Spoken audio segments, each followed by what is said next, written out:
സുധാപ്പ് ഈ തിരക്കിട്ട് പോണത് കല്ലുമ്മക്കായ എടുക്കണത് കാണാനാണ് കേട്ടാ. നമ്മള് പാലത്തിന്റെ താഴെ കല്ലുമ്മക്കായ കണ്ടുവച്ചിട്ടുണ്ടായിരുന്നു. ഞങ്ങൾ അങ്ങോട്ട് ചെല്ലുമ്പോഴത്തേക്കും പാപ്പിച്ചും സോയും കൂടി കല്ലുമ്മക്കായ വറക്കാൻ തുടങ്ങി. ഈ ഡ്രമ്മുമ്മലുള്ളതാണ് ഇവരെടുക്കണത്. എന്നെ കണ്ടതും സോയിതേ കല്ലുമ്മക്കായൊക്കെ പൊക്കി കാണിക്കുന്നുണ്ട്. പാപ്പിച്ചി അതൊന്നും ശ്രദ്ധിക്കാണ്ട് ആള് കല്ലുമ്മക്കായ എടുക്കാണ്. കാണുന്ന പോലെ അത്ര എളുപ്പമല്ലാട്ടെ ഇത് എടുക്കാനായിട്ട്. അവരിങ്ങനെ ഓരോന്നോരോന്ന് അതിൽ നിന്ന് പൊട്ടിച്ചെടുത്തിട്ടാണ് ഇടുന്നത്. എടുക്കണത് അപ്പൊ തന്നെ പുഴയുടെ ഒരു സൈഡിലേക്ക് അവർ കൂട്ടുന്നുണ്ട്. സോയി അപ്പൊ തന്നെ അതൊക്കെ വാരി പാത്രത്തിലും ആക്കണുണ്ട്. വർത്താനം പറയണതിന്റെ ഇടയിലാണ് സോയുവിന്റെ കാലുമല് എന്തോ കുത്തിയിട്ടുണ്ടായിരുന്നു. വീട്ടിൽ കൊണ്ടുവന്ന കല്ലുമ്മക്കായ മുഴുവൻ ഞങ്ങളൊരു പായയിലിട്ടിട്ട് പറമ്പിൽ തന്നെ വെച്ച് വൃത്തിയാക്കിക്കൊണ്ടിരിക്കുകയാണ്. കല്ലുമ്മക്കായ വൃത്തിയാക്കാൻ ഭയങ്കര പണിയാണ്. കാരണം ഇതിങ്ങനെ പിച്ചി പിച്ചി എടുക്കണം.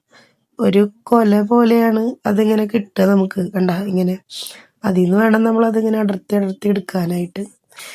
എല്ലാ പണിയും കഴിഞ്ഞപ്പോഴേ ഇപ്പൊ അത് വൃത്തിയാക്കലിലേക്ക് കടന്നിട്ടുണ്ട്. അപ്പൊ നമ്മുടെ വീഡിയോ ഇത്രേ ഉള്ളൂ ഗൈസ്. ഇനിയിപ്പോ ഇത് വൃത്തിയാക്കലാണ് അടുത്ത പണി. അപ്പൊ വീഡിയോ ഇഷ്ടമായി കഴിഞ്ഞാൽ ലൈക്ക് ചെയ്യുക. ഇനിയും ഇതുപോലെയുള്ള വീഡിയോസിന് സപ്പോർട്ട് ചെയ്യുക. Thank you.